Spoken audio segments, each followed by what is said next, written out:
OK，咁咧我哋係3月24號啊，2026年啊，咁我哋10:07咧就正式開始。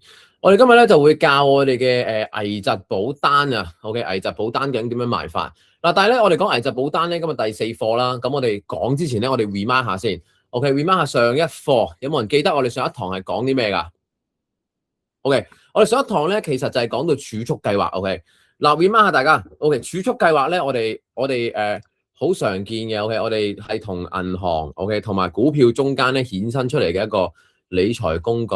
OK，儲蓄計劃咧好多人咧覺得佢唔靈活 ，OK，但係咧據我哋嘅講法咧，如果太靈活嘅話，上次教過噶啦，就會點啊？就會攞咗出嚟用。OK，上次咧阿二拎咧喺個佢咩 seminar 入邊咧已經 share 過佢自己一個例子啊。因為佢多年嚟嘅存款太靈活 ，OK，所以咧就不幸咧嗱，已經唔介意攞個例子嚟舉個例啊 ，OK，咁啊不幸咧就接觸咗一啲詐騙 ，OK，即係一詐咧詐咗佢唔少錢，嗰度差唔多都係7位數字咁樣。咁如果你問最尾點樣還得到，其中褪得到錢咧，就係有一份保險嘅保單。然後幸好佢存款有50萬，最後就攞翻出嚟填翻嗰條數。咁所以你話嗰份嘅保險保單係幾咁重要 ？OK， 如果你將你大部分或者係唔好講大部分啦，你將你儲蓄嘅習慣咧，其中嘅部分都儲喺一個保險保單入邊，其實你就唔會有咁大嘅損失啦。OK， 咁所以香港咧其實比比皆是而家。正所謂如果要揾到錢，一定係做詐騙。OK， 換句話講，如果佢詐騙得到揾到錢，即係勁多香港人俾人詐咗。OK，咁所以會唔會有一個喺左緊咧？咁樣咁啊，你聽得多呢啲例子，你就會明白其實咧儲蓄嘅保單咧，當佢係唔靈活嘅話咧，有絕對有佢嘅需求。第二係咩啊？我哋講過一個啲人啊，坊間咧覺得好難打嘅一啲 point 咧，就係儲蓄計劃咧有分保證同埋非保證兩個，即係 guarantee 同埋non-guarantee。而組合形成嘅總額 ，OK， 即係你見到一份 proposal 入邊，你見到個儲蓄入邊咧有個保證金額，同埋有個非保證利息。OK， 第三個部分咧就係一個總額啦。OK， 咁所以啲人咧唔識得拆解啊，究竟如果我派唔到咁點啊？你份單宏你咁樣，咁通常我哋上一次嘅比喻係咩啊 ？OK， 唔知大家記唔記得啊？就係我哋用底薪，我哋返份工用底薪就係保證 ，OK， 佣金就係非保證嚟做一個比喻。如果你要全部都係保證，即係你要全部都攞底薪 ，OK， 咁你可以擺銀行都得嘅，咁但係你絕對冇利息。如果你返一份工，你想揾到錢，咁係咪正常應該有佣金啊 ？OK， 咁所以你放得落嚟嘅話，就算佢係有唔保證嘅地方，其實佢係咪即係你返一份工有底薪同埋有佣金？係咪會開心過你淨係純粹鬥一個底薪先 ？OK， 咁所以呢一個咧就係其中一個儲蓄計劃解決保證同埋非保證呢兩件事情嘅一個講法啦。OK， 底薪同埋佣金嚟做一個比喻。OK， 另外就係如何去提取你嗰份單啦。OK， 咁啊上次好啦，上次咧聽完之後咧，二拎咧即刻咧就出咗去同啲朋友講啦。OK， 咁啊依家我哋最新個計劃咧就係2年 pay，OK， 供2年嘅。OK， 如果咧我當10萬蚊一年為例，即係佢 total 咧要擺20萬喺度。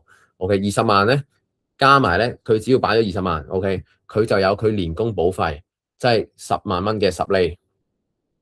即係換句話講咧，佢會喺第13個月嘅時候咧，即刻出到1萬蚊俾個客人自己用。你話多唔多 ？OK， 至少佢多過或者咁講，一定多過佢喺銀行，因為銀行咧佢只不過係依家最新嘅定期存款金額咧，大約係2.8厘。喂，2.8同埋10厘 ，OK。咁所以換句話講，啱啱又聽到個好消息啦，就係我哋有個同事 YY，OK，佢有個客人咧係將一個proposal， 唔係將 proposal， 將一個呢個2批嘅宏利宣傳單張咧自己發咗俾佢啊！明唔明我意思啊？即係咧佢個 friend 咧就喺一個第二個嘅宏利人身上面 ，OK， 然之後咧就收到呢一個嘅嘅 promotion。然之後咧就發俾 Y Y 同佢講啊，我要擺10零20萬落嚟咁樣，你翻出份 proposal 俾我啦咁樣。咁所以你可想而知，嗰啲人咧係即係依家社會人咧係不停去尋求緊，即係如果你冇呢個資產 OK， 你幻想下先。其實如果你有幾廿萬 OK，其實老實講，你係唔知道應該擺邊度嘅。而家你話做生意有風險係咪？你話投資你諗唔到投乜嘢？OK，咁你話買黃金好似升得好高喎價。咁呢個時候咧 ，Manulife 呢一個10厘嘅產品咧，佢就會幫到你身邊所有嘅朋友。OK，所以將個 promotion send 出去啊，揾你介紹人將個 promotion send 出去。OK，一定會有單有生意翻。Anyway，你一定一定會做到咁樣，同埋嗰個佣金係10%。即係如果你係你係啲人擺10萬蚊一年，然之後擺20萬落嚟，你即刻有1萬蚊袋啦已經咁樣。咁所以就我哋做保險不外乎都會講下收入。原本呢個計劃係3%，但係依家喺個 promotion 期間，所以佢係做緊10%，係啊咁樣。咁所以就大家記住要將佢呢個 promotion send 出去咁樣。咁所以呢個就係上次 remind 啦 ，OK，儲蓄計劃嘅重要性，同埋巨型嘅保單啦 ，jumbo case、huge case 嘅 size 全部都係儲蓄計劃嚟。咁所以大家要明白你一定要對呢啲儲蓄計劃有認知啦，你先至可以做到一啲較大型嘅保單。呢個係第一 ，OK。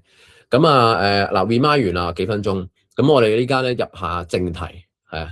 我哋今日咧講危疾保險 ，OK。危疾保險 ，OK。我哋危疾保險咧，保險入邊咧有4大範疇，仲記唔記得啊？各位，上次我記得我有講過嘅 ，OK。保險有4大範疇，邊4大範疇啊？OK。如果咧你依家呢一刻咧，你唔能夠喺內心入邊咧馬上噏到呢個保險嘅4大範疇嘅話咧，我相信咧你一定要上多幾堂啊 ，OK。第一大範疇係咩啊？第一 ，OK， 人壽 ，OK， 人壽 ，OK。第2危疾 ，OK。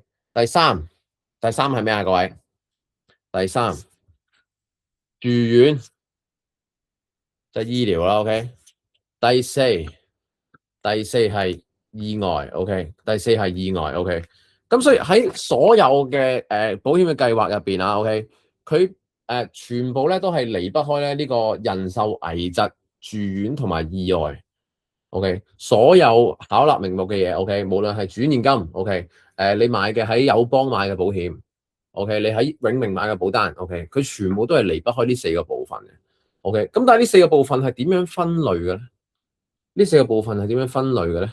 個用途係點嘅咧？就係國旗互補嘅，國旗互補。OK， 咩國旗互補咧？簡單啲講啊，今日咧我哋第一個 point 咧，你要認知到咩叫危疾，或者你如何可以賣得出一張危疾保單。第一樣你要知嘅就係佢同一個住院保單有啲乜嘢嘅分別啊？各位，OK，佢同一個危疾同埋住院啊 ，OK， 好多人咧將危疾咧同埋住院咧調轉咗啊，或者係將佢混合咗埋一齊叫做醫療啊。OK， 就算係啲客啊買咗幾10年保單噶啦，都將佢調轉啊。OK， 咁兩者最大嘅分別係啲咩啊？第一個 concept 你要明白嘅係咩啊？就係喺保險世界入邊咧，有一樣嘢叫實報實銷啊。OK， 實報實銷啊。OK， 咩叫實報實銷啊？好似你 claim 你老細錢咁啊。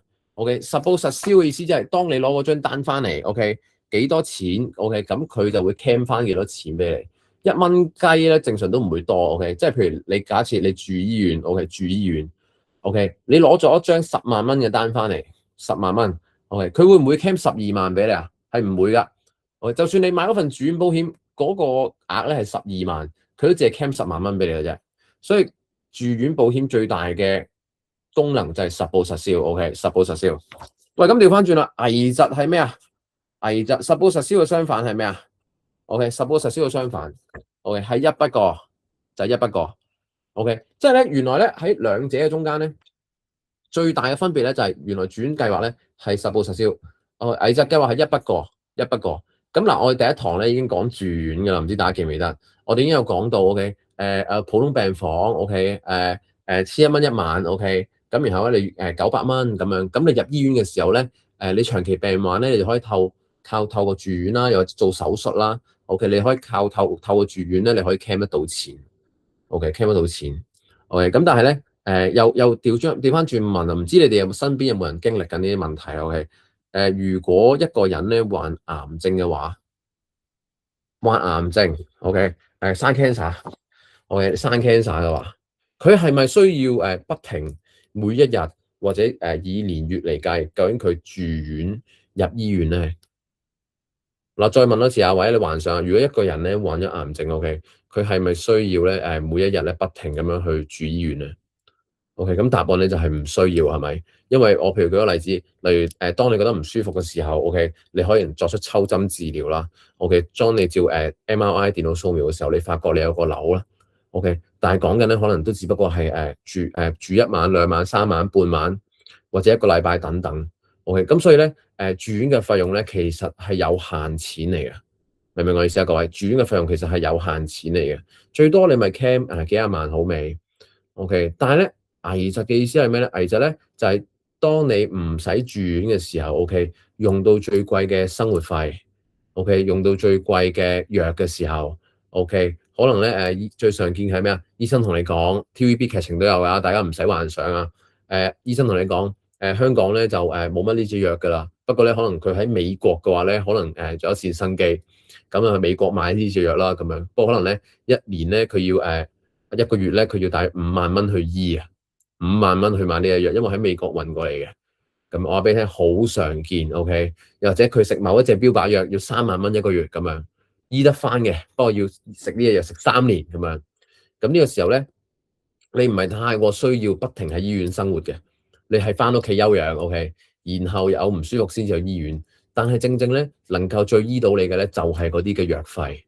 OK，咁所以危疾嘅一筆過嘅保障金額咧，其實就係異常地重要啊，異常地重要。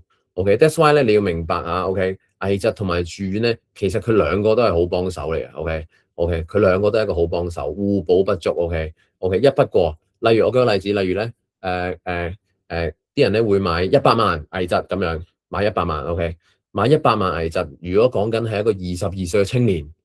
OK，佢只不過咧可能係1000蚊一個月嘅啫，1000蚊一個月。OK，可能係200萬咁樣，都只不過係1000零2000蚊一個月嘅啫。咁所以你明白危疾有佢嘅好重要嘅位置，呢個係第一樣嘢。同埋題外話，公司咧係好支持，極度支持，超級支持咧我哋作出危疾單嘅銷售啊，賣危疾單啊。因為咧，我哋譬如依家咧，我哋追緊一個嘅2026年，OK，追緊一個嘅旅行獎賞，即係我哋做某個業績，OK，我哋做228000嘅業績啊，即係我揾咗呢個收入咧，我就可以去旅行啊，去日本公司請。咁228000咧，OK，如果你做一張儲蓄單、儲蓄計劃嘅單，OK，係1:1嘅，1:1，即係我真係要足足咧跑228000，我先至會跑到呢個數。咁啊，但係咧。如果咧你做一啲危疾單，OK，危疾單、危疾保障單，你講緊係第頭1-2個月咧，佢係成2倍嘅。即係換句話講咧，你夠叻嘅話咧，你喺2月30號前跑到10萬、11萬咁樣，你已經等於228000嗰個數。又或者依家呢一刻咧，你再跑個業績嘅話咧，你係成1.5倍嘅。即係換句話講，公司咧係全力將佢嘅深層嘅資源，或者佢想我哋做嘅嘢咧，就放喺危疾保單，或者係health and protection，即係住院啦、危疾保單啦、人壽啦、意外等等呢啲元素入邊。所以你話係幾咁重要，係幾咁重要咧？真係。咁所以咧就大家第一樣嘢一定要識得分啦。OK，我住院係咩啊？住院係再嚟多次，住院係實報實銷嘅。OK，實報實銷嘅。OK，咁啊危疾咧，危疾係一筆過嘅。OK，一筆過嘅。OK，當你出咗事驗到 OK 有重大疾病嘅時候，重大疾病 OK，一就會俾大家睇下咩叫重大疾病啊。OK，佢係會一筆過咁樣跌俾你嘅。OK，直接出張支票俾你，直接出一張支票俾你。OK，咁再者啦，我哋share 下個 mon 俾大家睇下先啊。OK，今日咧我哋都會有啲 slide 同埋 PowerPoint 去睇下嘅。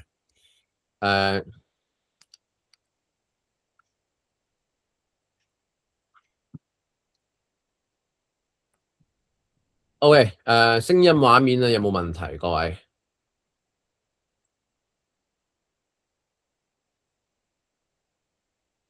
？OK，太好啦。咁喂，睇到嗰張 slide 入邊咧，嗱，喺你要賣得出咧危疾保單咧，你一定要知道同埋明白佢嘅功用嘅。OK，咁所以咧，我哋今日咧第一個部分咧都會重重地講下醫療同埋危疾最大嘅分別係啲乜嘢？咁啊，看圖說故事 OK。兩大保險嘅產品咧，最大嘅唔同之處咧，OK。第一，你左手邊嗰度咧，你見到危疾保險，即係醫療保險先啊。醫療保險咧，最重要嘅係咩啊？字面解釋就係損失，即係賠償直接嘅損失，同埋醫療費用嘅開支。OK，即係如果你醫院咧有醫療費用嘅話咧，咁你就要可以 claim 得到錢啦。OK，咁啊危疾保險就係咩啊？賠償潛在損失同埋經濟負擔同埋開支。潛在損失 OK， 潛在損失有啲乜嘢啊？例如我舉個例子啊，講翻醫療保險先。你住私家醫院 OK， 手術 OK， 藥物、入院前門診 OK， 覆診等等嘅全部都係開支嚟㗎。OK， 玩下手咧，閒閒地。上次我哋已經講過啦。如果個 client 或者個客人咧，佢係我當佢入去法國醫院，上次有 case 㗎嘛。佢連15針、12針咁樣，咁佢已經係講緊要13000蚊嘅醫療費，13000連12針啫喎，個半鐘頭搞掂。OK，我個客人係講緊佢發高燒嗱，甲型流感好常見，依家甲型流感係咪認同嘛？甲型流感發燒冇做過任何手術，淨係住醫院，都落樓嘅時候住咗4日3夜。講緊佢消費咗42000蚊，42000蚊。如果你發燒，你冇買到份醫保，咁你去公立醫院排，可能要排16個鐘，你已經係暈咗啦，燒到sorry，明唔明我意思啊？咁所以醫療保險就係絕對係入院前門診 ，OK， 出院後覆診等等，直接喺私家醫院入邊賠償。喂，今日主題係危疾啊，危疾係咩啊？危疾就係講緊你係經濟負擔同埋開支。OK， 你買危疾買危疾保單嘅原因係咩啊？唔係因為你想賺錢，亦都唔係因為你想賺佢啲醫療費。OK， 你係潛在嘅損失啊，講緊潛在損失係咩啊？潛在損失即係每個人都唔同啊，各位，每個人都係唔一樣啊。OK， 我舉個例子，你估睇下個群組入邊有邊個先 ？OK， 你估Molly，OK， 我哋又去到 Molly 啦 ，OK， Molly 嘅潛在損失同埋我潛在損失有冇好大分別 ？OK， 會有嘅 ，OK， 因為 Molly 係屋企人 ，OK， 佢係依家係自己一個 ，OK， 單身 ，OK， 咁咧佢潛在損失咧，可能佢淨係負責養自己 ，OK， 負責養自己，但係咧唔同嘅地方係咩咧？可能我依家有個女。OK， 我有個 dependence 喺我嗰度，即係我個女係依靠住我生活嘅。OK， 咁我潛在嘅損失咧就會唔一樣啦，經濟負擔。所以我買嘅危疾同埋 Molly 買嘅危疾又會唔一樣。OK， 明解嘛？我又舉個例，可能樂文 OK， 樂文有好多個女朋友 OK，dependence on 佢 OK， 咁所以咧可能樂文咧買嘅危疾金額咧會大啲。OK， 咁啊潛在損失就係咁意思。咁啊，所以咧就因患病咧無法工作而失去收入。OK， 好多人咧患病嘅時候咧都要食復康嘅補充品啦，醫療開支 OK 有機會咧動用到存款啊，同埋變賣資產，所以我哋必須 OK 要有一筆過現金賠償，一筆過現金咁先可以安心養病咧嚟應付我哋日常嘅開支。咁所以就兩個加埋咧先至叫做正常人，明白嘛？各位理解嘛？各位？OK， 如果你淨係買一個醫療保險 ，OK， 你唔係一個好嘅 agent，OK， 你必須要同佢講埋，或者你必須要令到佢喺一個 budget 入邊 ，OK， 做埋個危疾保險 ，OK， 你先至係一個負責任嘅顧問 ，OK， 明白嘛，各位 ？OK， 咁所以就如果咧因咩事要自己去私家醫院咧，都唔使俾到自己錢 ，OK。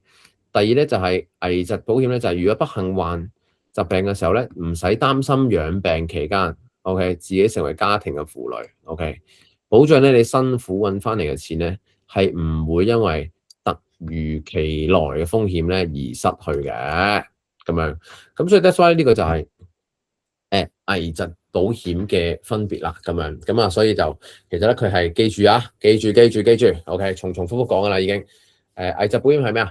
係攞嚟賠償佢潛在損失，簡單啲。即係咩意思？即係第一，佢呢份當佢買就保險係攞嚟有事嘅時候係咩啊？續命嘅 OK，攞嚟續命嘅 OK，好似我哋嗰啲玩嗰啲英雄群俠傳嗰啲續命膏 OK 就係危疾保險。第二咧就係維持佢喺應有嘅生活水平 OK，唔使你賺錢 OK，維持你應有嘅生活水平 OK，明白嗎 OK，咁所以咧就危疾保險咧最大嘅三大開支，我哋一就會講。咁啊，呢個有冇問題想問先？第一個部分同大家講解翻住院保險同埋危疾保險嘅分別，睇下當中咧，你哋有冇一兩粒字或者有啲 script 咧，你哋攞得翻去嘅咧，咁就即管咧攞翻去用。OK，同你啲朋友、客戶、OK 屋企人傾下咁樣。咁啊呢位好緊要啊，即係咧我一日咧，因為我女啱啱出世冇耐嘛，咁啊我分享故事就係、我一日咧揸車翻屋企啊，咁樣咁啊揸車嘅時候咧，我咧好搞笑，我見完個客咁你知啦，有小朋友啱開始嘅時候咧，其實都好薄嘅嗰個心態，即係會對於未來需要使嘅使費咧係有一個點樣講啊？未知嘅恐懼，明唔明我意思啊？未知嘅恐懼，可能咧樂文咧就會明白。OK，咁啊，對於未來使費有未知嘅恐懼，咁跟住咧就揸架車就喺度諗啦，諗埋衰嘢啦。如果我有事嘅話，我女啱出世，咁究竟我點算咧？頭家咁樣，咁啊會咁樣諗。咁啊如果咧我冇買到，即係我當其時即刻咧換嗰度諗，如果我冇買到保險，依家呢一刻我老婆啱啱生咗，而個女又出世，第一佢變單親啦。如果我有啲咩事，即係揸車多啊嘛。咁第二就係、其實都冇乜嘢留俾佢嘅喎 ，OK，都冇乜嘢留俾佢嘅喎，除咗少少嘅資產之外，同埋如果我有事，我又想醫病，咁究竟我老婆會唔會俾錢我醫咧？呢個係一個問題啦，OK，咁咧就第二個問題係，咁如果佢要俾錢，咁每個人咧都有個價，即係都有一個，即係咪一千幾百萬開頭咧？我老婆有咁樣，咁又俾到幾耐咧？咁樣，即係咧就會開始諗呢啲問題咁樣。咁所以咧我哋有個好常諗或者好常講同個客戶嘅講法嘅就係、如果OK，你叫你另一半唔好買保險，如果當佢有事嘅時候，你係咪俾一千幾百萬佢醫先？或者你戶口有冇一球嘢去俾你老公醫病？OK， 去俾你老公醫病。OK， 如果你阿媽叫你唔好買就保險，OK， 當你 touch wood 有事嘅時候 ，OK， 係咪佢有一球嘢或者100萬俾你醫？咁如果冇嘅話咧，我同你講危疾單咧嘅重點就係依家將你嗰可能萬零蚊、2萬蚊保費一年，仲有得儲嘅喎，將佢放喺 Manulife 先，然後咧，當你有事嘅時候咧，Manulife 咧會馬上俾200萬你醫喎。明唔明啊？有冇學到啊？呢個係啊，即係咧嗰個嘅綜用概念咧，就係其實咧買嗰份保單咧，最需要嘅咧係嗰個即刻馬上嘅應急錢同埋現金流啊，係啊，咁所以咧就變相我自己親身經歷就係其實係好需要噶，即係如果當你唔諗又自可，一諗嘅時候咧，你會馬上明白到咁樣。咁呢個問題，喂有問題想問，冇嘅話我就繼續啦 ，OK。咁啱講到咧住院同埋危疾咧最大嘅分別咧係啲乜嘢啊？咁樣，咁我哋咧第二個部分咧，我哋就要提及一下啦。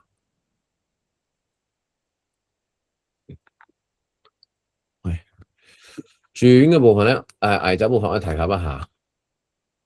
我哋第一堂咧都講過啦，我哋真係咧離不開咧呢個嘅理賠報告啊 ，OK。2024年咧個人保險咧嘅理賠報告啊 ，OK。你哋會有嘅，你哋會有嘅。如果冇嘅話咧，問你介紹人攞呢份理賠報告。睇完之後咧，你會 brainstorm 到好多嘢啊，同埋咧你會明白你做嘅工作咧更加有意義。其實咧危疾保險係 claim 啲乜嘢嘅咧？上次我哋有提過，再 remind 下大家，就係你見唔見到右邊嗰一版啊，各位？其實咧 Manulife 咧，佢係賠好多錢嘅每一年。佢賠幾多錢咧？佢2024年淨係單年度咧，佢已經咧批出超過57億嘅港紙係個賠償金額㗎。如果你有紙筆咧，你真係要抄低57億俾人賠俾人賠57億。OK，你見到我哋今日咧集中喺中間嗰個危疾賠償嗰度，成功索償嘅個案咧，單年度咧，癌症、中風、心臟病 ，OK， 危疾咧好講求三個 terms 嘅，癌症、中風同埋心臟病 ，OK 係好籠統嘅大型疾病啦 ，OK， 你就會中咗危疾嘅條款，佢賠超過2500宗，賠超過2500宗。單年度大家記住，單年度賠超過2500宗，咁啊賠償金額咧達到去10億 ，OK。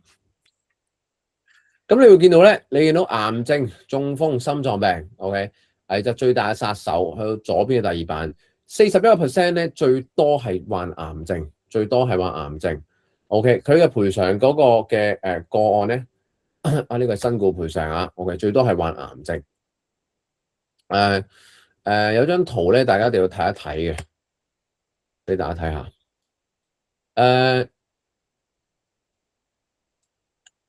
好啱啊，1900幾宗，見唔見到啊？右邊癌症嗰度清唔清晰啊？喂，睇唔睇到張圖啊？大家望到噶嘛？係嘛？係啊。OK，good。癌症係1900幾宗。有一張圖咧，你哋一定要睇嘅係啲咩咧？就係癌症嘅復發機會率啊。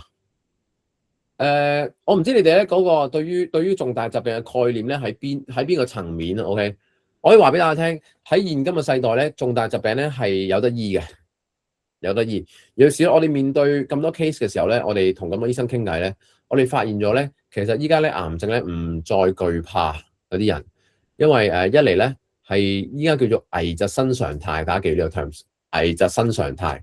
咩叫危疾新常態咧？啲人咧發現咧癌症咧被發現嘅時間咧早咗，第一，第二咧就係嗰個嘅癌症嘅病毒細胞咧冇以前咁強勁，或者可能咧人嘅身體機能唔同咗，可能你打復必泰或者科興啊，所以咧你改變咗少少你嘅基因 ，OK， 咁所以冇咁容易死患癌症之後 ，OK， 換句話講咧，冇咁容易死之後咧，癌症就會同癌症一齊並存啊，同癌症一齊並存嘅人極多，依家喺香港地。OK， 所以咩叫癌症並存咧？換句話講，即係佢會不停咁樣復發。OK，like 感冒一樣，佢同感冒好相似。諗下幾癲？OK， 癌症好似感冒咁樣，隨時翻嚟揾你。OK，咁所以 that's why 你見到右邊嗰張圖，癌症嘅復發機會率咧，其實卵巢癌、前列腺癌等等呢啲咧，其實係極高啊！即係咩意思啊？即係當你中完一次、領完一次嘢 ，OK， 你會好容易再領嘢。右下角呢張圖咧十分之重要，放大啲俾大家睇下。望唔望到係咩嚟啊？各位，右下角嗰張圖啊，OK，呢個咧我見到嘅時候咧，我十分之驚訝同埋冰心到好多嘢。因為咧你會見到佢右邊呢一張版面嘅圖咧，其實講緊啊喺官方嘅數字啊，OK，保險公司嘅數據咧一定係最精準嘅，因為咧我想講醫療。香港醫療統計中心咧，香港醫療統計處咧，其實都係問保險公司咧攞翻最實質嘅數字，究竟佢有幾多賠償金額同埋佢嘅個案情況啊。OK，第一癌症咧有分1、2、3、4期啊，呢個唔使多講啊。OK，你有睇 TVB 你一定會知道啊。OK，咁所以第一期咧就大家會見到佢好容易醫啦。OK，好容易醫。第二期咧就係當佢由一個細胞癌症 OK，佢已經擴散到第二個細胞 OK，我哋叫做第二期。我哋第三期同第四期咧就相對晚期嘅咧，即係已經擴散到好嚴重嘅地步。但係咧，你會見到咧喺成個數據層面上面，我先唔好講咩癌啊，呢度寫住咩癌都有，係咪？1、2、3、4期唔同嘅部位 ，OK， 你會發現第三期 ，OK， 我哋將所有專注力咧擺喺第三期嗰度 ，OK， 所有專注力擺喺第三期嗰度。我哋最有趣嘅地方咧，發現咧原來第三期咧嘅存活率咧，原來係極高嘅。OK， 咩叫存活率極高啊 ？OK， 個數字係咁嘅，佢話呢個 topic 係咁嘅，按癌症部位嘅計算啦，分期的5年相對存活率。OK， 咁即係換句話講，如果佢得咗一個客人或者一個香港人 ，OK， 佢中咗癌症的話 ，OK， 佢未來5年嘅存活率，即係依然係正常生活 ，OK， 依然係未死嘅 ，OK。原來喺甲狀腺係98%，第3期啦已經，去到第4期佢都去到69%。我哋當然大腸癌係好勁嘅殺手啦，之前係咪去到第4期9.3%，但係第3期68.7%。換句話講，當你屙血前，你有做腸胃鏡檢查，如果大腸癌為例，其實你係咪有機會醫得返或者醫得好咧？OK，當你鼻咽癌嘅時候，佢有77% 嘅存活率，明唔明我咩意思啊？各位，我哋有陣時咧，當我哋出去同客戶溝通嘅時候咧，我哋好常聽到一個問題就係、或者大家曾經咧可能都有幻想過或者講過呢一個概念嘅就係、如果我有病，我會點啊？如果我有病嘅話，我不如死咗佢。有冇聽過？或者有冇諗過？如果我有事，我都唔想成為身邊嘅人嘅負累。OK，我都係唔會俾錢醫，明唔明啊？各位，OK，如果有事嘅話，唔好講我想啦。如果生 cancer，其實都冇得醫啦。OK，嗰個叫做咩？僥倖心態好重啊。OK，僥倖心態呢個係你平時見嗰啲客人或者你嘅朋友，佢會同你講嘅説話。但係我今日喺呢個 report 上面，我同大家講一個好大強心針，一個好大強心針喺呢個 report 上面講，就係原來患咗癌症、重大疾病嘅時候，佢嘅存活率係極高。OK， 存活率極高嘅意思係咩啊？當你係患咗癌症嘅時候，你係絕對 OK 有得醫翻好，只係得一個元素你有冇得符合，就係你有冇錢醫。認同嗎各位？如果你係患咗癌症，我話俾你聽，你係存活率極高，只不過係你用錢醫嘅時候，你係咪降低晒所有尊嚴又好，咩都好，你正常你都會醫病啊。上次我哋住院嘅時候，我哋分享過啊，各位，我哋唔分享太多 case 啊。OK， 即係如果你係發現你仲有得醫，其實你會變賣好多資產啦。OK， 你會屋企人會傾家蕩產啦，幫你醫。OK。都係一句啦，如果依家呢一刻 OK， 我同你講，叫你攞200萬出嚟，你有冇200萬幫佢醫病？依家呢一刻，如果冇嘅話，我同你講緊嘅只不過係一張2萬蚊一個月，仲有得儲錢嘅危疾保單。OK， 危疾保單嘅元素就係咁啊。OK， 好，第3個部分，你會見到最令我驚喜。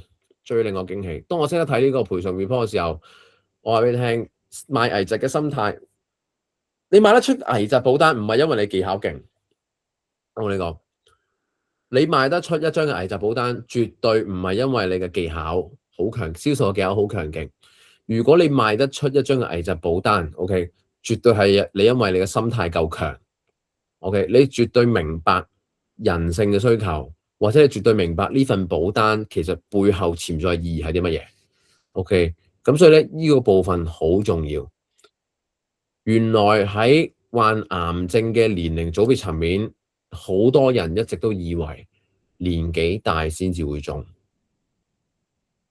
我今日講之前，我話俾你聽，我相信你都係諗緊，可能年紀大先至會生 cancer， 可能年紀大先至會中風，年紀大先至會有心臟病。但係咧喺賠償表入邊咧，同你講，原來喺2500個 case 入邊，41歲去到60歲中間 claim 錢嘅數目係最高。換句話講，41歲去到60歲中間最容易患癌症，明白嗎 ？OK， 第三個元素，你都要明白就係喺依家所有嘅賠償個案入邊。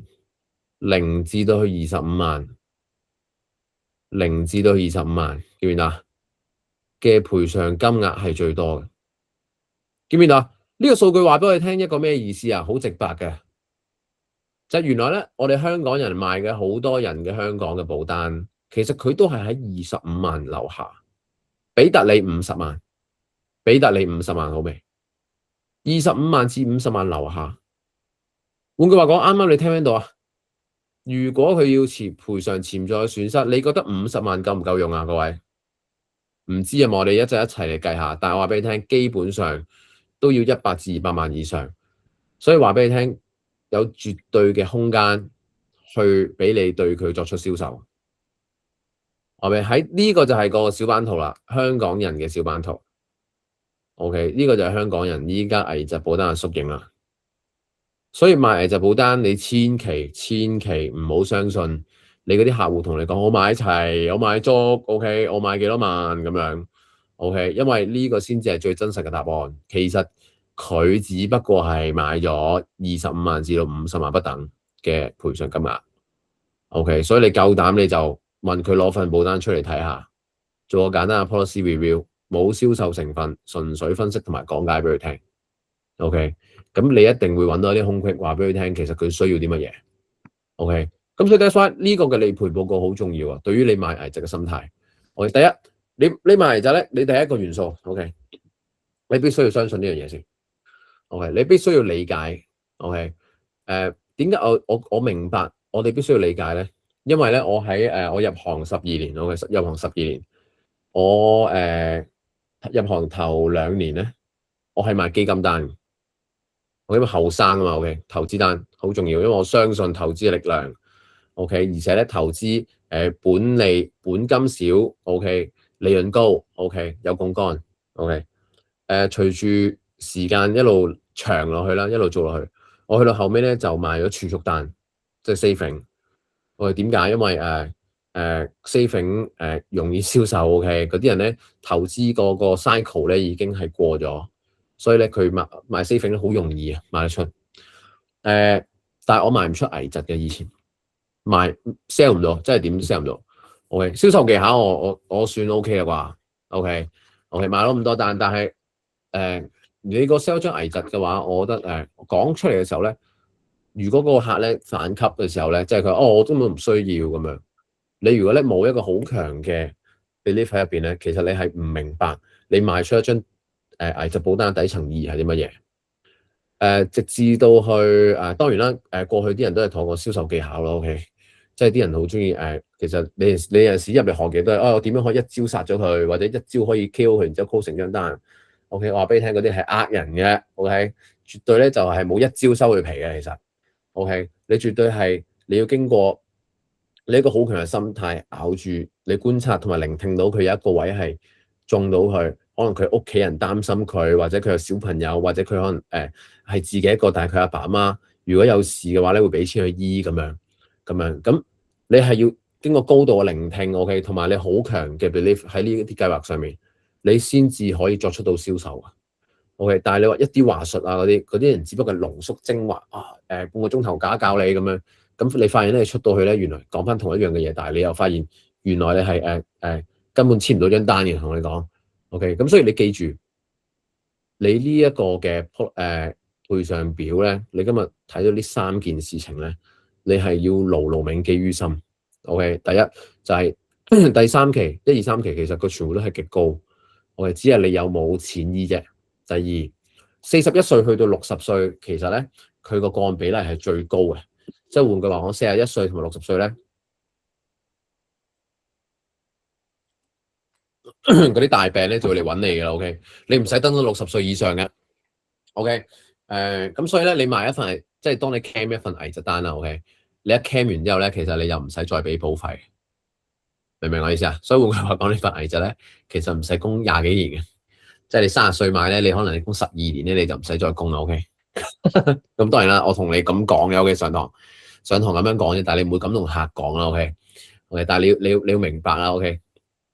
第二樣嘢啦 ，OK， 就係個賠償金額嘅問題啦 ，OK， 你唔好相信嗰啲客人同你講話，你身邊嘅朋友同你講佢買齊晒，OK， 你一定咧係要俾你一樣嘢就係、是，喂 Manulife 咁大間公司，2000幾個 case 賠償，賠咗7點幾億，佢入邊嗰啲人都係買緊25萬同50萬，你買齊晒，你買咩啊？600萬啊，買緊10萬蚊一個月保險啊，係咪？點叫買齊晒啊？傻傻地。咁樣，咁所以你一定要知道呢三個部分，你強化你自己嘅心態。OK， 危疾單嘅重要性就喺呢一度。係啊，我都係啱講到我賠過 cam 過，OK cam 過一次危疾之後咧，係你會即係咧有個客人咧生 cancer，咁咧佢就好慌張咧，就同我講啦，send WhatsApp 過嚟啦，咁然之後咧就佢都好急啊，將嗰啲手續咧搞齊晒之後咧，就將佢嗰啲報告咧發俾我，我就轉介俾公司，一個禮拜內咧就賠咗120萬，一張支票120萬，係啊，攞到過嘅時候咧，你會發現咧嗰啲人嘅即係嗰個朋友咧個眼神啊，係即係當其時都未睇到佢啲咩大，即係佢係入邊啦，即係佢前列腺啊 OK，咁但係行到有啲怪怪地啊，但係你未去到甩頭髮啊成啊咁樣，但係佢一定好緊張，我 feel 到佢神情。但係你嗰啲支票咧遞到佢手嘅時候咧，佢係嗰個眼神啊個狀態係好感激流涕嗰種，係啊，好難形容到俾你聽，但係嗰個危疾單就咁樣可以幫到一個人。即係嗰次之後咧，我就重新咧揾翻，即係我做保險嗰個意義喺邊度。咁之後咧有一段時間咧，直到依家咧，我都係會銷售大量嘅危疾單，即係我出到去除咗降 saving 之外咧，我一定會叫佢留少 budget 咧去買份CI 嘅，即係買份危疾嘅咁樣。咁所以呢個就係危疾咧最大嘅，你要明白最大嗰個元素。好，咁啊呢個位置講完啦又 OK 理賠報告。咁啊，大家得閒聽多幾次，究竟個理賠報告或者望下有本書仔嘅理賠報告，即係呢一本啊，呢本有本書仔嘅，其實咁樣咁啊，入邊咧有好多即係究竟佢住院賠幾錢啊，人壽賠幾錢啊等等，咁你可以睇多幾次。下次我哋教人壽咧，又會講下呢本書仔，因為咧好緊要，其實呢本書仔真係咁樣。咁啊，呢個有冇問題想問啊，各位？OK，如果冇問題想問嘅話咧，我哋講下究竟我哋要買幾多萬嘅危疾咯，好嘛？我哋買幾多萬嘅危疾咯？其實咧一個人咧，或者我哋喺留言區打下，今日人好多，我哋喺留言區打下，我哋睇下邊一個，我睇下邊一個人依然咧係有認真聽緊書嘅。OK，有冇人可以話俾我聽 ？OK，你自己每個人都打下 ，OK，check 下你哋先。啲人唔識用留言，啲人唔識用留言區，high 咩大佬？唔識用留言區唔好做保險啦。電子都唔識用，點樣幫客人解決問題啊？你依家有幾多萬嘅危疾額？你依家買保嗱，正常我 prefer 你有買保險 OK。你依家係買緊幾多萬？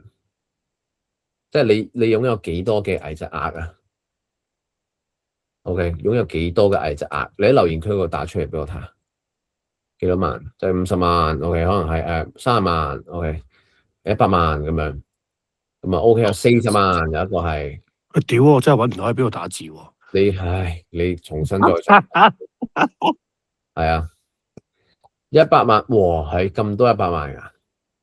OK，Bobby 都100萬喎。OK，Molly 有100萬。OK，Oscar 100萬，100萬，100萬。OK，大你100萬。我哋睇下邊個聽緊先。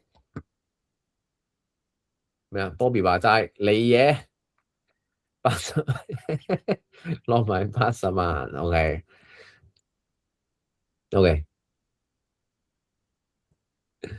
好，生活逼人，要即場同樂文作出呢個危疾嘅銷售。OK，即係 sell 多買多50萬。OK，好，醫療保險咧，佢賠咗手術費俾你㗎。當你出事嘅時候咧，馬上咧即係佢會如果你買宏利嘅高端醫療啦 ，OK。如果咧你買宏利嘅高端醫療咧，其實咧，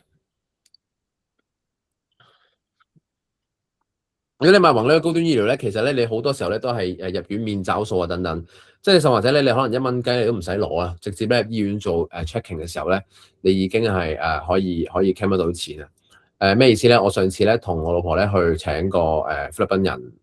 即係外傭公司咁咧入邊咧有一個老細股東員工咁啊同我哋傾偈，咁咁我哋咧傾咗幾個鐘之後咧，我哋決定請工人啦，OK。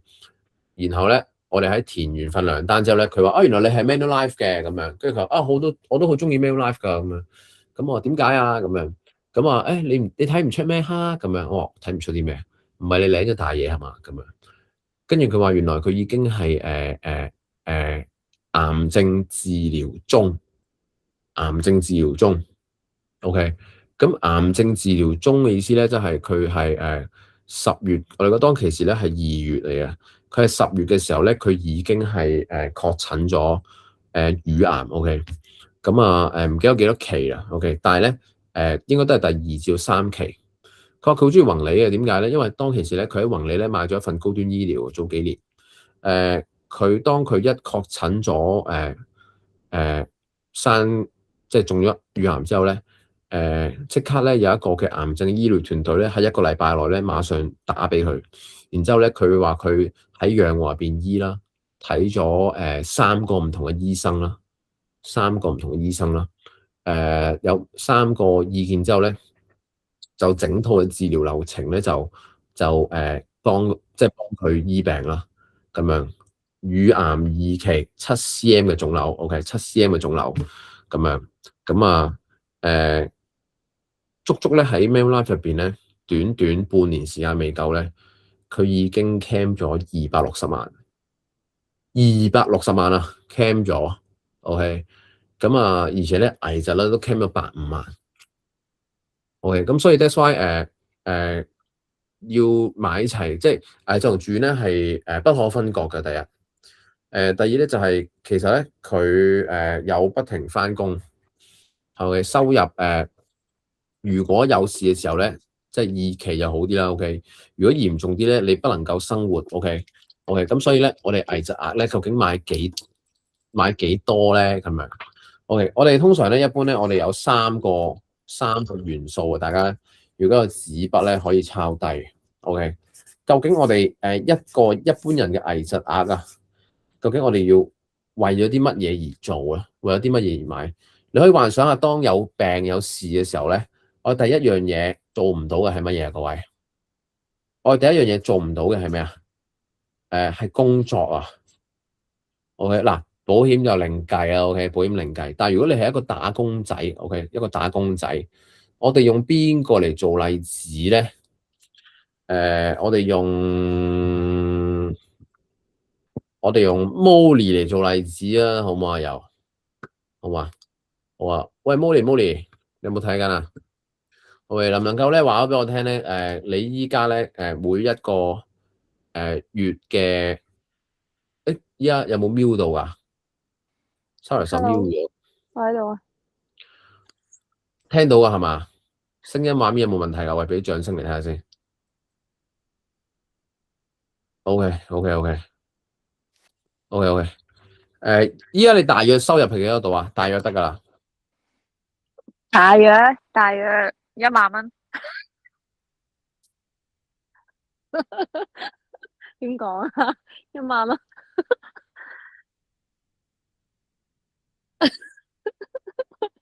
你個畫面好似靜止咗。呢個唔係靜止畫面 ，OK？呢個我對你嘅感想。大約啦，我收到風 Molly 咧，大約係5萬蚊度啊，收入 OK。喂，假設咧，好似 as a Molly 嘅 OK，起碼30佢起碼10萬 OK。睇下嗰啲人啊，揾到錢咧，正常都冇同人講嘅 OK。咁揾得都唔同人講 OK。咁啊，大約係5萬蚊度啦 OK。大約係5萬蚊度。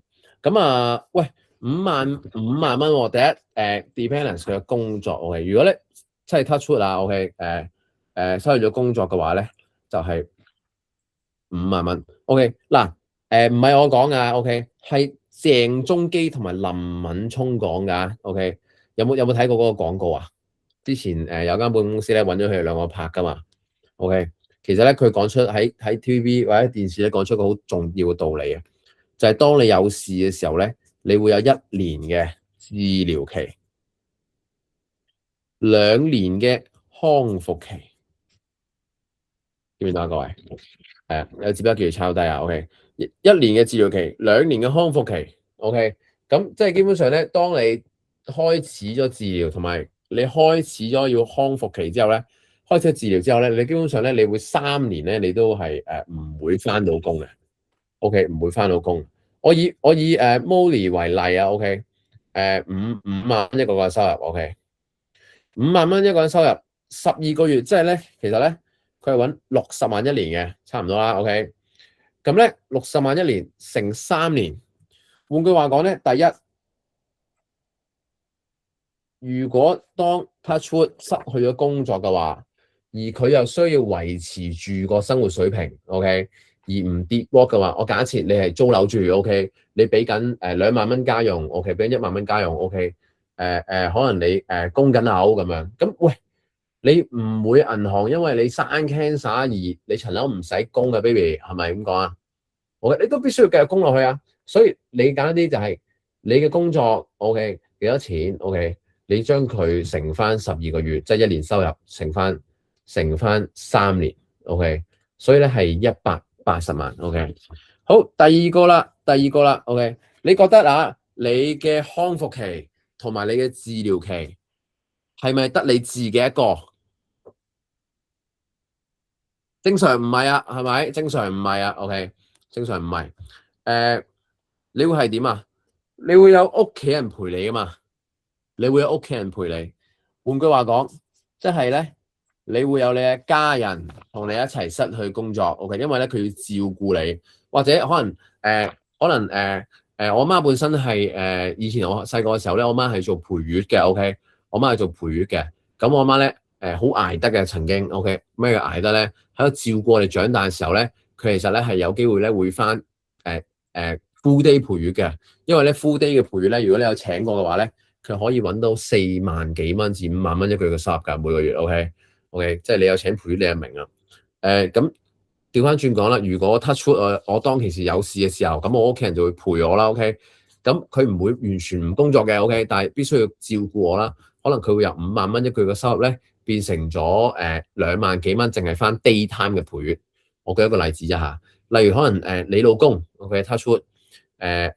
我用二拎嚟嘅例子 ，OK， 二拎嘅老公咧係阿 Sir 嚟嘅 ，OK， 阿 Sir 咧唔係教書 ，OK 係拉人嗰啲 ，OK 拉人咪獅子 ，OK 係警察 ，OK， 咁所以咧就佢係警察嚟嘅，咁佢24小時工作翻 shift 嘅，咁如果 Touchwood 有啲咩事嘅話咧，咁佢係必須會我估二拎 ，OK， 應該會轉一份靈活時間大啲嘅去照顧你㗎，係咪 ？OK。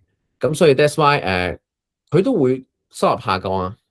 OK， 咁所以換句話講，如果你屋企人咧係揾開2萬蚊一個月嘅，我舉個例子就係2萬蚊一個月，佢同樣地係咪應該乘12再乘3年啊？各位 ，OK， 乘12再乘3年啊 ？OK， 咁所以2萬蚊一個月乘翻12個月，即係24萬啦，係咪？再乘翻3年 ，OK， 第二個數係72萬喎 ，OK， 72萬喎，即係你已經係有180萬係關於你自己，有72萬係你關於屋企人，而嗰個係2萬蚊一個月啫。喂，你可能咧第二個未必每一個人會認同啊 ，OK， 可能冇啊，咁我都賠咗筆錢咯，我又自己搞掂佢咪得咯咁樣。第三個先係重點，各位，第三個先係重點，第三個係藥費。藥費 ，OK， 我哋俾粒星佢 ，OK， 藥費 ，OK， 點解要俾粒星佢咧？因為咧喺我當你唔醫病 ，OK， 你可以幻想你入政府醫院 ，OK， 咁你咧入到去嘅時候咧，其實你係唔會有標靶藥㗎 ，OK， 嗱，癌症治療咧其實分開幾大類 ，OK， 第一電療化療啦 ，OK， 就係咧你以前細個睇 TVB 嗰啲劇情啊。嗰啲人咧，好似徐子珊嗰啲 ，OK， 甩晒頭髮 ，OK， 然後咧就好慘咁樣。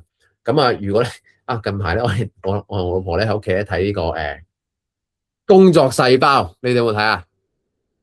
有俾掌聲睇下先，即係血小板妹妹 ，OK， 血小板妹妹你有見過啦？嗰個好 Q 嘅 cosplay，OK， 工作細胞啦，建議大家去睇下工作細胞呢個即係呢一個卡通片啊，係啊，好可愛，話你聽，工作細胞，我哋俾大家睇，OK，佢係咧教大家咧嗰個紅血球點樣運作嘅，即係人嘅身體係點樣運作 ，OK， 好有呢個教育意義。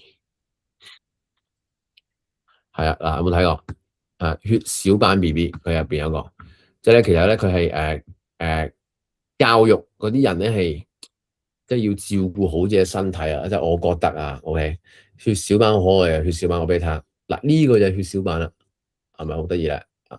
咁啊你見到咧血小板好多人 cosplay 啊，平時係咪幾可愛啊？佢要同好多血小板喺埋一齊先得嘅，嗱幾得意呢啲，係咪？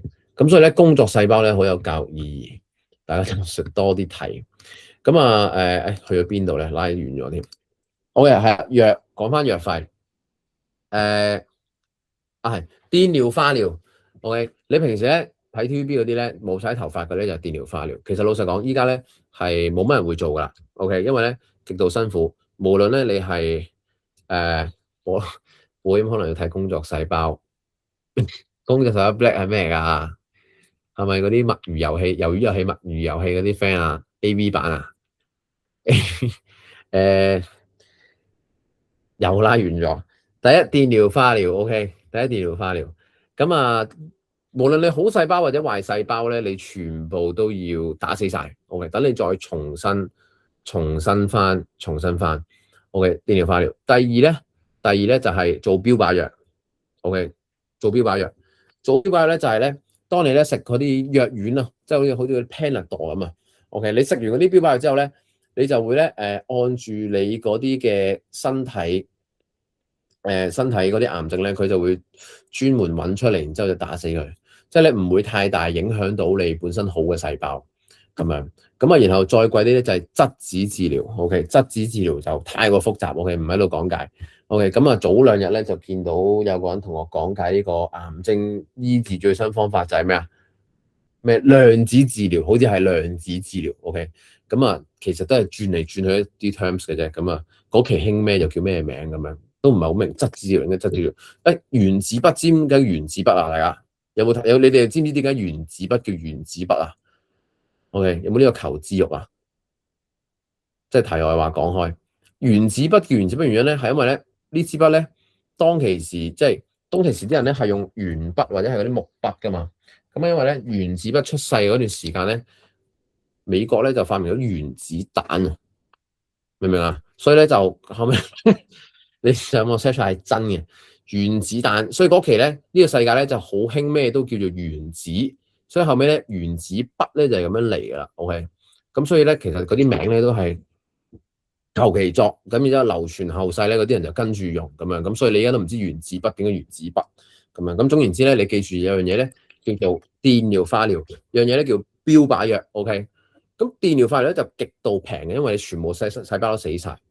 喺患癌症嘅途中咧，其實簡單啲就係嗰啲人咧，好多都唔係因為患癌症而死亡嘅，因為咧你電死晒你嗰啲好細胞同壞細胞，所以令到咧你當其時你發燒啊、感冒啊，你一喺唔喺無菌手術室咧咁樣，咁你都會有好細嘅病，然之後你都會死亡。咁標靶藥咧，你喺屋企食嗰粒 Panadol 咁樣咧，都已經係得噶啦。OK， 咁好啦，我哋翻嚟標靶藥。OK， 未去到質子治療 ，OK， 原子治療都未去到啊。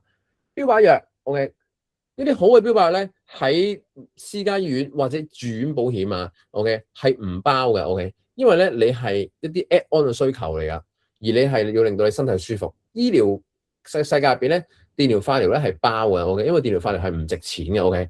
咁但係標靶藥係咩啊？你睇冇睇《我不是藥神》啊？除咗工作細胞 ，OK， 你要睇下。第二套你要睇嘅電影叫《我不是藥神》，但係咧嗰啲廠咧發明咗啲治療癌症細胞嘅藥物嘅時候咧，佢發現咗攞咗嗰啲叫做咩啊？嗰啲叫做嗰啲權嗰啲一時醒唔起，掛喺後邊嗰啲咩權啊？代理權啊？唔係嗰啲專利權 ，OK， 專利權。咁所以咧每一粒嘅患癌症醫嘅標靶咧都好貴。OK，咁價錢幾貴咧？個概念就係咁樣啦，2萬蚊一劑，平均咧16至到18劑，你就會完成到一個療程啦。咩意思啊？16至18劑 ，OK，16至18劑，2萬蚊一劑，簡單啲就係2萬蚊乘翻16至18，即係17。換句話講咧，如果你想食啲好啲嘅藥，而唔係好偏嘅啫，sorry，唔係好偏啊，即係你會好常見揾到嘅，好常見揾到嘅。OK，點解有啲有錢人最尾佢都會因為癌症而去世 ？OK，就因為佢哋有啲好偏嘅 cancer 患咗，即係就算係乳癌都分好多種類型。OK，咁最後揾唔到嗰啲標靶藥。OK，但係一啲好常見醫得翻嘅標靶藥係揾到嘅，都要34萬。OK，咁所以喂，簡單啲明白嘛，各位明白嘛？咁所以呢個係一個 Molly 嘅例子，呢個係一個 Molly 嘅例子。OK，Molly 嘅例子係34萬再加72萬 ，OK， 再加埋呢個180萬。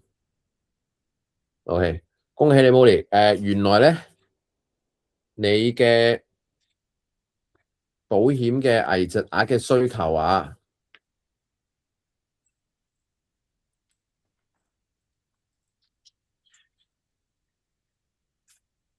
係叫邊度啊？係286萬，286萬。OK， 先至係如果 touch wood 完成咗，要完成整個流程啦，整個療程 OK， 而你又冇唔影響啊，唔影響你自己嘅生活水平 OK， 咁你必須要有咧，當你 touch wood 有事嘅時候咧，你必須要有268萬去俾你醫 OK， 理解嘛各位 OK， 危疾額就係分開呢3個元素，如何幫客人計算。OK， 如何有根有據，唔係鳩噏。OK， 唔係話喂你買份危疾單啦咁樣，咁即係咩啊？買幾大啊？買幾多啊？你有幾多買幾多咯，咁樣係嘛？點解啊 ？OK， 買點解咁買啊 ？OK， 你一定要有個原因啊 ，OK， 有個邏輯，有個邏輯 ，OK， 你先至可以賣得到呢一張單。OK， 咁喂問題嚟咯，Molly， 286萬，究竟你買幾多錢一個月啊？286萬，你賣幾多錢？你依家嗰份危疾單係幾多錢啊？啱睇翻先，2000零蚊。2000零蚊。OK， 月供啊，月供2000零蚊。OK，good， 10分好。月供2000零蚊。OK， 我當2000蚊啦，好嘛？2000蚊你買到你啱上面寫係100萬係咪？呢個危疾係。係。OK， 2000蚊100萬係嘛 ？OK， 如果咧我今日咧話俾你聽啊 ，OK， 你喺邊度買㗎個危疾？我嗰時分咗2間喎 ，YF Life 咯，跟住同埋寶城。寶城 OK。如果今日咧話俾你聽，你喺今日咧喺我嗰度買啊 OK，你2000蚊同樣嘅價錢，但係你可以買到286萬，你會唔會想聽下？好想聽。OK， 同樣2000蚊 OK， 買到286萬 OK， 你會唔會想聽下？正常都會好想聽啦，係嘛 ？OK， 點解個價錢咧會有一樣，但係嗰個保障額咧會有唔同嘅咧？我問下大家，點解我可以做到2000蚊286萬 OK， 而佢又可以做到，即係佢只可以做到2000蚊100萬咧？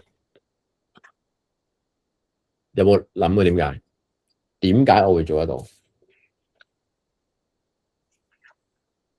我話俾你聽，因為咧最大嘅原因咧就係我哋下一個概念邏輯啦，大家要明白 OK。下一個概念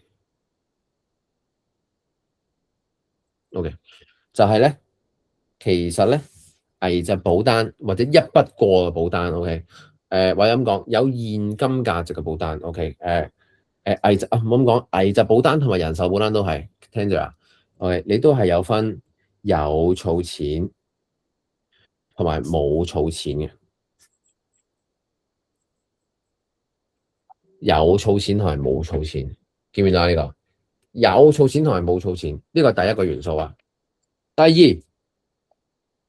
危疾保單同時間亦都係有分保到100歲，同埋保到75歲等等。但係咧，佢唔係保終身，有啲係保終身。第三，危疾保單咧，原來咧佢係有分供得斷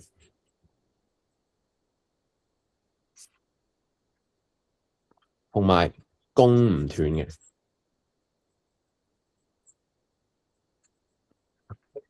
見唔見到？OK， 有分供得斷同埋供唔斷。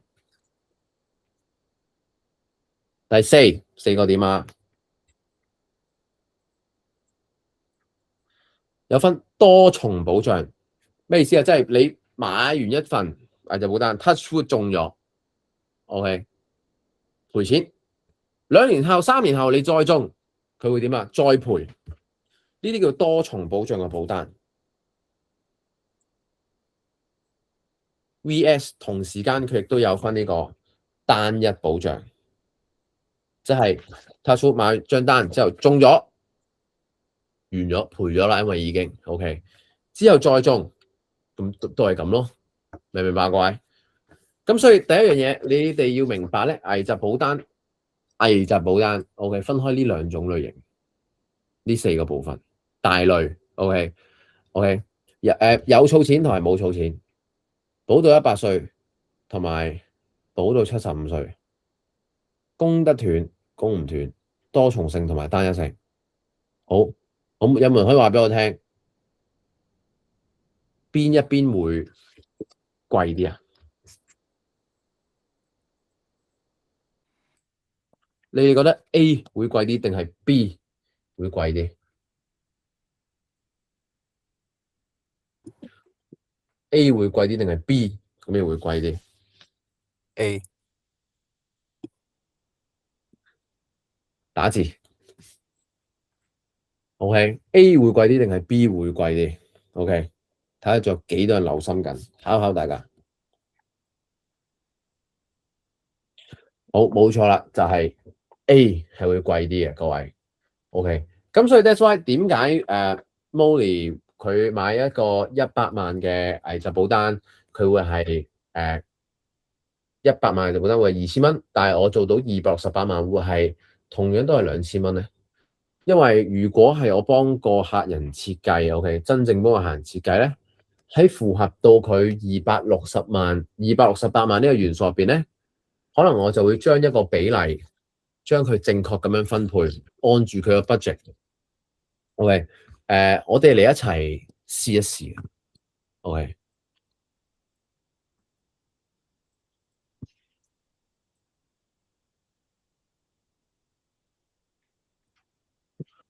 好，熒幕上面嘅畫面咧，上面有我哋危疾保單嘅保費。OK， 危疾保單嘅保費。OK， 我哋又要問下啦。OK， 我哋咧一齊嚟睇下究竟今日嘅 Molly 咧係睇下先嚇，會好細粒啊啲字。OK 係嘛？OK， 今日嘅 Molly 咧係女性。OK， 一睇 Molly 咧就應該係非吸煙啦，係。咁啊，上次見佢咧有化妝，咁所以佢應該係28歲咁樣。咁我當咁樣做一個例子。咁啊，嗱、這、呢個 M2 咧就成日都有得用嘅，大家。咁啊，只要咧你問你經理啦 ，OK 等等咧，你就可以用得到啦。咁嗱，你見到嗱呢度手上面咧，你見到佢張開咗嘅咧，其實就係由最貴嘅計劃去到咧最平嗰個計劃 CCIB，OK， 去到 IG，OK， 因為版權問題，中間咧佢全部嘢咧就加多咗個 I。OK， 咁呢個係咩意思啊？呢個係 MBC，OK， 中間呢個 II 係假嘅 ，OK，CCB，明唔明我意思啊 ？OK， 咁所以中間嗰2個 I 咧其實係假嘅 ，OK， 咁簡單啲啦，我哋做一個MBC2 Plus 為例子先。啱講到咧 MBC Two Plus 咧，如果我假設我買100萬啦，好冇？嗱，右邊呢度係我假設我揀都係100萬啦 ，OK， 咁樣咁嘅意思啦。如果Molly 你上次問過咯，不過有啲唔記得咗，但係大約啦，大約28歲啦 ，OK， 你會見到咧，如果我買100萬，我先唔睇個功能啊，好嘛？我哋直接 short 落去個價錢度。OK， 如果28歲嘅話咧，其實你見到嘛，佢個月繳保費咧係2610蚊，2610蚊。OK， 有折扣係2300啦。OK， 咁樣年繳咗28000。OK， 28000。如果我哋客人覺得太貴 ，OK， 減一減咯。OK， 因為個由最貴去到最平噶嘛。咁中間就係咩啊？OK， 你會見到2002蚊啦，2000蚊一句啦。Molly 買嗰份單就係咁樣啦。OK，100萬就係咁樣。OK， 咁平同貴嘅分別係啲咩啊？各位，其實咧就係啱啱所講到提到嗰樣嘢啦。OK， 我哋第一，我哋試下揀低啲嗰啲部分啊 ，CIB Plus 提交，見到兩者嘅分別啊 ？OK， 我哋碌低啲，月繳保費如果係多重性保障嘅2210蚊，哇黐線 ！CCIB Plus 310蚊咋？見唔見到？同樣係買緊100萬啊，各位，同樣係買緊100萬啊。OK， 個分別就係咁大啦。多重保障同埋一次，見唔見到啊？固定保費同埋每10年或者5年先至保證不變。OK， 佢有供款年期噶，10年去到25年，呢個去到80歲。OK， 保障去到100歲，呢個咧可以續保去到80歲嘅啫。OK， 其實咧包含嘅內容咧大同小異，都係60種嚴重危疾同埋早期危疾44種等等。但係咧，你哋要明白，當你要銷售呢一份危疾單嘅時候咧，你兩者最大嘅分別就係你要識得賣，識得 sell， 我識得講。一啲有儲蓄成分嘅你要識得講，一啲冇儲蓄成分嘅你要識得講。OK， 因為咩意思啊？因為咧你要明白，你幫個客人計到286萬 ，OK， 你真係希望幫佢做到286萬嘅需求。OK， 咁所以你要明白兩個概念。好，簡單啲講法，嗱，重點嚟啦。簡單啲講法就係，如果 Molly 今日同你講，你買100萬 ，OK， 係2000蚊一個月。我如何可以幫你做到去2000蚊一個月，但係你買到286萬啊？有冇人可以話到俾我聽啊？睇完呢個邊咯，係咪？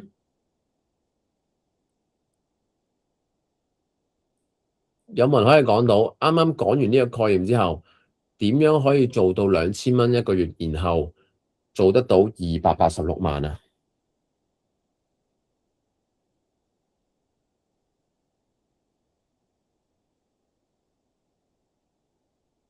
啱啱係咪開麥啊 ，Molly？ 係啊，我話係咪買冇 saving 嗰啲啊？冇錯啦，咁樣冇 saving 嗰啲同埋有 saving 嗰啲拼埋一齊配。OK， 我可以呢度買80萬，係咪呢度買200萬？係咪呢度買100萬？係100萬。OK， 呢度咧，呢度做一個180萬咯。哦，最高金額去到40萬啫。睇下先下，如果 CAB 做唔做到咧 ？OK， 唔係，因為有10，呢度係咪10萬啊？10萬撳錯咗，180萬，280萬，見唔見到啊？各位，大同小異啦，呢度可以加減啦，再。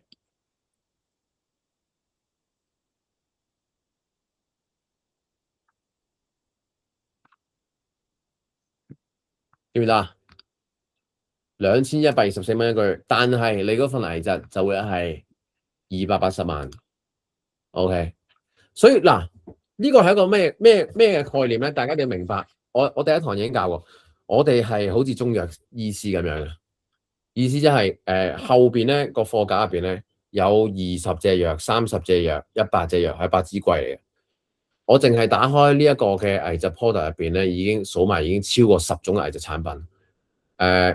如果單賣死一隻，你係好無聊嘅。OK， 你個客戶咧唔會覺得你係揾到佢適合嘅需求，你一定要幫佢配藥，有少少執藥嘅情況。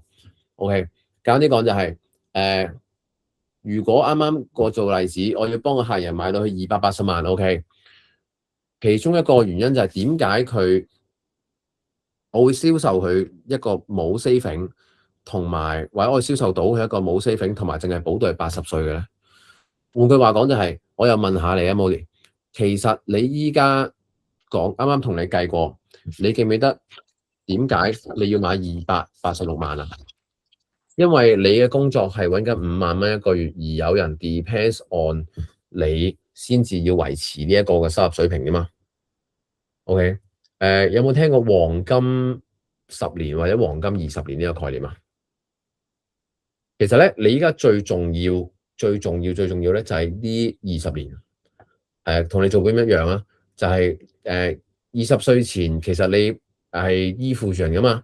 20歲至40歲係揾錢最重要嘅時期。OK， 40歲至到60歲都係啦，但係你有資產啦已經。但係60歲之後咧，其實你嘅生活水平係咪要維持到咁高水平？未必每一個人都係啊。可能你嘅生活水平嘅消費模式咧已經下降咗啦，因為你只係需要生活啊，或者係需要退休啊等等。咁可能你未必再需要揾5萬蚊一個月。OK， 咁所以咧 ，that's why 你喺呢黃金10年或者黃金20年入邊咧，你要創造咗最大嘅危疾額，一定要做好呢個危疾額，你先至唔會失去你所有嘅，你先至會有安全網兜住你。咁佢話換句話講咧，其實咧有100萬咧係你一世人都需要嘅，但係咧啱講100萬或者90萬啦，但係咧有180萬咧，其實你係一個只係需要喺你呢10年20年咧有一個好大嘅槓桿就得啦。OK， 咁所以252蚊買180萬，其實你覺得抵唔抵啊？咁所以 that's why 咧，我就成功。如果個客 buy 嘅話，我成功咧將呢一張單咧由 FWD 同埋寶城唔係 YF 係嘛，就拉過嚟 Manulife 嗰度做啦。OK， 咁啊2000零蚊。OK， 咁啊12000 PC。OK， 咁啊所以咧就你要明白，如果你要打到 OK 別人嘅保單咧，你一定要即係依家我老實講，冇乜人係未買保險啊。我哋出去行，即係我哋出到嚟喺街嗰度見嗰啲人 ，OK， 冇乜人未買保險，大部分都買咗，但係佢哋買嘅背後可能係拍膊頭，可能係佢從來都冇 review 過份保單，或者佢根本咧就唔明白。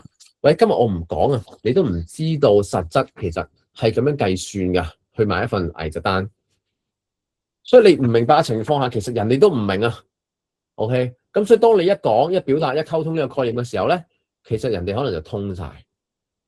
當佢一通之後咧，你就可以將呢一個嘅配搭去同佢講。OK， 咁啊變相就啱個對白就係、喂，如果我用同樣嘅價錢 ，OK， 但係可以同你買大啲嘅危疾額 ，OK， 你會唔會想聽下？或者其實我用平啲嘅保費 ，OK， 但係咧可以同你買同一樣嘅危疾額，你會唔會想聽下 ？OK， 咁所以咧就係危疾單就係呢個概念啦。如果 touch wood 有啲咩事啊 ，OK， 咁你都會有280萬賠得到嘅 Molly 咁樣。咁啊，所以咧就聽日自己簽翻自己啦。好，咁啊嗱，呢個部分咧就係講到呢度啊。OK， 有冇問題想問各位？如果冇嘅話，再 remind 多次你哋啊。OK， 最簡單嘅保額公式 ，OK， 就係咧將你嘅年收入 OK 變成你嘅3倍。OK， 年收入變成你嘅3倍，因為咩啊？因為1年治療期，2年嘅康復期。OK， 2年嘅康復期。OK， 咁所以就要記住。OK， 你一定要識得計危疾額。OK， 第二個元素係咩咧？第二個元素就係危疾額咧，保障咧，同埋你要記住，如果當你係中咗危疾嘅時候，其實咧，如果你買多重保障咧，就唔需要再俾錢噶啦。OK， 明唔明我意思啊？即係咧，當你 claim 咗錢之後 OK，claim 咗一次錢之後，呢個危疾額咧就會永遠咁樣咧包含喺呢個身體入邊。OK，包含喺呢個身體入邊，保護去到你85歲，明唔明我意思啊？即係呢啲咧多重保障，所以咧你要記住都係可取嘅。OK，都係可取嘅。咁最後一樣嘢咧就我哋一齊睇下，究竟咧個危疾額咧，即係一份危疾保單咧係點樣出？好，我哋又 last 啦，我哋嚟睇下啦。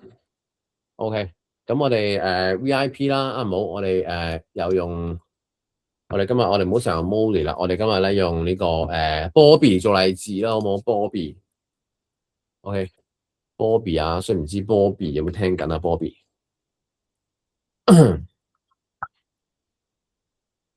OK，我投保年齡咧係以25歲為例子啊，OK，25歲為例子，男性啦，吸煙習慣啦，OK，基本計劃，OK，你會見到咧，啱啱入邊咧，我當係 MBC Two Plus 為例子，你第一危疾咧有分咁樣供款嘅，OK，有分10年啦，去到25年至到65歲等等，咁一般咧我哋會出25年啦。因為拉翻勻咧，其實買同一個保額咧，個保費咧會係最低嘅。OK，月供保費會係最低嘅。有得揀港紙或者美金啦。OK，我哋咧一般用港紙嚟做計算。咁所以啱啱講啦，如果咧我買100萬嘅危疾保額，OK，100萬嘅危疾保額，OK，我一跳到去個保費摘要睇睇啦。哦，原來咧 Bobby 咧25歲啊，原來佢自己買一份危疾保額咧，佢每個月咧只係需要2750蚊嘅啫。喂，2750蚊係一個咩概念啊 ？OK，其實咧佢係有得儲錢嘅喎。OK，我哋咧買危疾咧最重要嘅咧，其實就係呢一個嘅講法啦，大家聽實 OK。買危疾好簡單，有事嘅時候就賠錢，聽住，有事就賠錢，冇事嘅時候咧就會 claim 錢。啊，唔係，冇事嘅時候就去攞錢 ，OK。有事就賠錢，冇事嘅時候你就可以攞錢。咁所以一個25歲嘅男仔，如果佢想儲錢嘅話咧，我絕對佢會建議佢買一份危疾單。第一，你會見到咧，會要人生危疾保2加強版。佢投保嘅時候咧，有100萬咧，佢會賠得到。OK， 即係佢危疾額係100萬啦。佢保費係正常3萬蚊。如果10年以內咧有嚴重危疾賠償嘅話咧，佢會有50萬，即係啱我講嘅黃金10年啊。所以啱 Molly 唔擔心啊，因為咧你啱啱買嗰90萬咧，其實佢會你100萬咧，佢會另外再賠多50萬俾你。咁啊減咗3000幾蚊保費，27000蚊啦。咁樣我哋碌落啲睇一睇。第一佢有個功能啦，產品一覽。OK， 好多字啊。OK， 咁我哋咧今日咧唔睇咁多字。OK， 咁簡單啲就係危疾賠償啦。OK， 佢有60種嘅危疾啦，早期危疾啦。嗱，啲人話 claim 唔 claim 到啊咁樣，你一句就可以收佢檔啊，就係、是。如果你 claim 唔到嘅話咧，其實依家東張西望咧就日日喺度買緊廣告。你覺得如果一間大型上市保險公司仲係全香港頭3位 claim 唔到錢，你覺得東張西望，你聽朝會唔會睇到啊 ？OK， 咁佢哋就會明白㗎啦。OK， 好 firm。OK， 係唔會 claim 唔到嘅，正常情況下，我係除非你保險嘅啫。OK。咁啊，而且咧有持續守護保障啊，遲啲有機會同大家逐一講解啊。如果要講咧悶到爆 ，OK， 咁你必須要咧攆一攆嗰個 proposal，你先至會明佢講乜嘅。但係咧呢個唔係我想睇嘅重點啊。OK， 想睇嘅重點咧好落啲。OK， 第一個圖表啊，嗱上次咧你睇儲蓄計劃咧，嗱我哋 overrun 咗少少啊，俾多5分鐘啊。上次你睇過呢個圖表㗎啦。呢個圖表咧係一個咩圖表咧？呢個圖表咧同儲蓄計劃嗰個圖表咧好相近嘅。如果你有發現嘅話 ，OK， 你必須要明白理解啦。OK， 個表係點睇啊？各位，個表咧第一佢係咁樣分配嘅，左邊嗰度咧係年齡啦。OK， 即係保單終結嘅年度啊，保單終結嗰個年度。OK，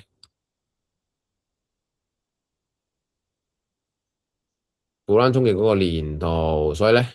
呢個係咁樣畫嘅，跟住咧，佢呢個咧係咁樣畫開嘅，見到各位，我呢個係咁樣畫開嘅，佢咁樣分嘅呢件事情係咁所以 that's why 咧，第一你會睇到係3萬蚊一年保費啦 ，OK， 3萬一年保費。佢去到咧25年嘅時候咧，佢唔使再俾錢噶啦，佢唔使再俾錢噶啦，即係咧佢已經係76萬4。第一，你擺銀行戶口，你唔會，其實上次講過啦，你 friend 會問你借錢噶嘛，你啲 friend 會同你講呢筆生意好好賺，然之後你去創業噶嘛，係咪？咁你創業之後咧，90% 嘅人咧都會輸錢噶嘛，因為創業失敗啊嘛，香港90% 嘅人都係。咁所以你76萬4咧就抌落去鹹水海嘅啫，其實，但係咧擺落去危疾單咧就唔同啦 ，OK 可以好幫到你手。咁所以你會望到咧，25年嘅時候咧，其實咧佢個保證咧都係保證金額、保證回本。第二就係利息啦，其實咧你除咗76萬4咧，你會生到大約30萬嘅利息。所以如果啊你唔想再玩呢個遊戲，當你25年之後唔想啊再玩呢個遊戲。OK， 唔想再買呢張危疾單啦，簡單啲就係你供完供斷 ，OK 攞翻錢，你有100萬可以攞翻，見唔見到啊？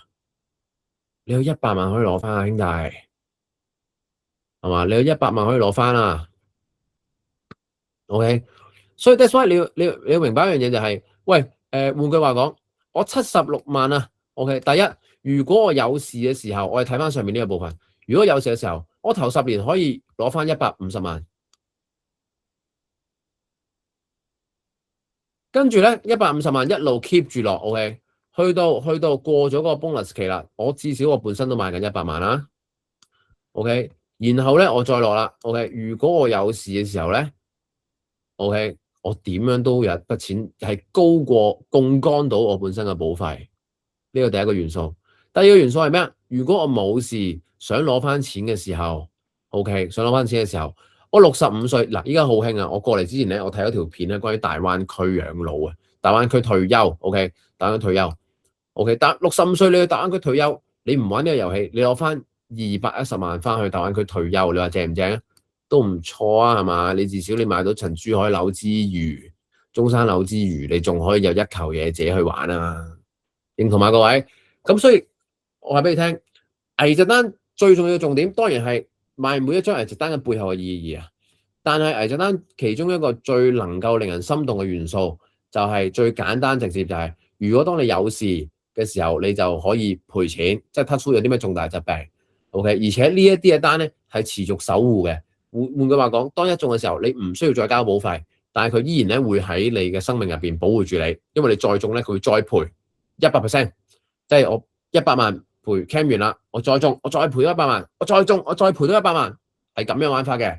但係你從來可能只不過係第2年中，你只不過係交咗6萬1千蚊嘅保費啫。OK， 因為2年保費。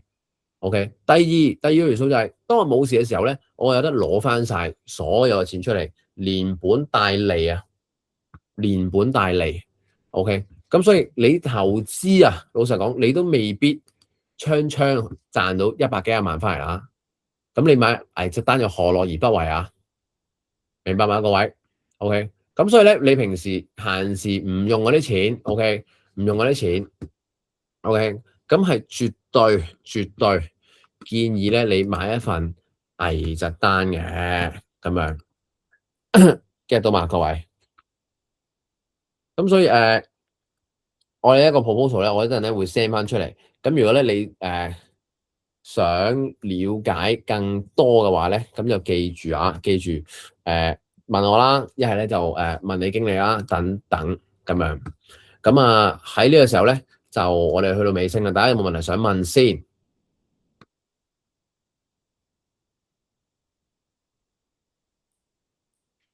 ？OK， 如果冇問題想問嘅話咧，最後咧有樣嘢咧想俾大家睇下嘅。好，呢個咧係有公司嘅 ，OK， 有公司嘅，即係咧唔係我哋公司嘅，但我認為咧佢係幾好笑嘅 ，OK， 佢係幾好笑嘅，同埋咧佢係令到我明白到一啲治療時候要用嘅情況。你哋睇唔睇到咩啊？聽唔聽到聲啊？個 YouTube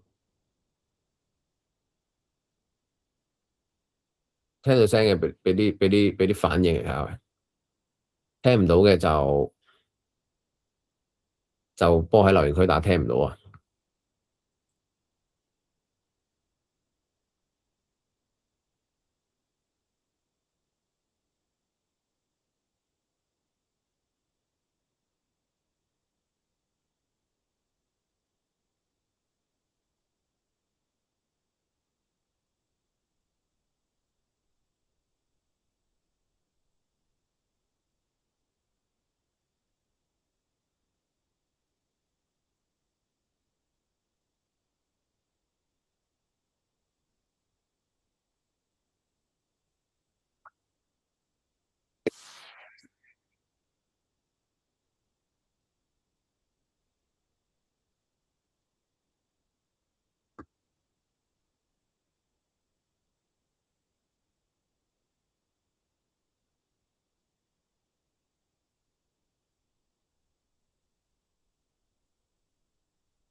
好，咁啊，大家咧有時間咧都可以睇多啲呢啲片啊咁樣，咁啊不過咧睇下時間啦。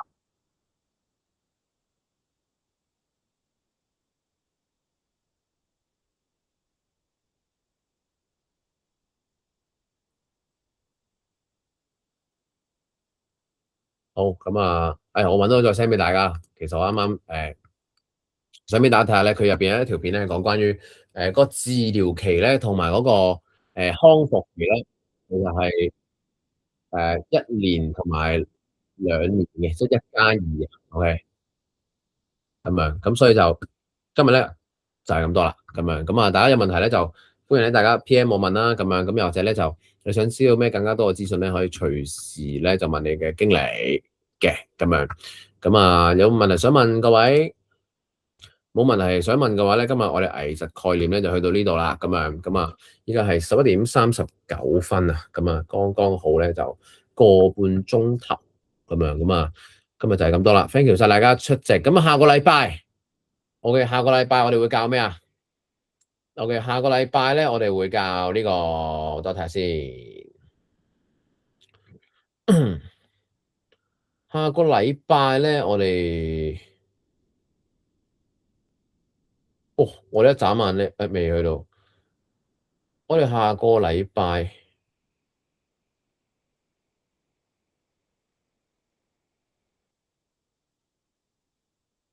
正常咧會去到人壽單啊。OK，下個禮拜咧我哋會去到人壽單。OK，人壽單一個咧比較 boring 嘅產品。OK，但係咧你要如何講得生動同埋講得咧令到客戶咧覺得有價值咧？OK，人壽單咧係如果佢唔買，如果佢一買咧，佢會變到好大張 jumbo case。OK，即係好大好大單。OK，咁所以就下個禮拜咧我哋會講解咁樣。咁啊，所以就係咁多。咁啊，下個禮拜咧都係10點鐘啊，歡迎大家出席。咁啊，就咁啦，thank you晒，拜拜，各位，拜拜。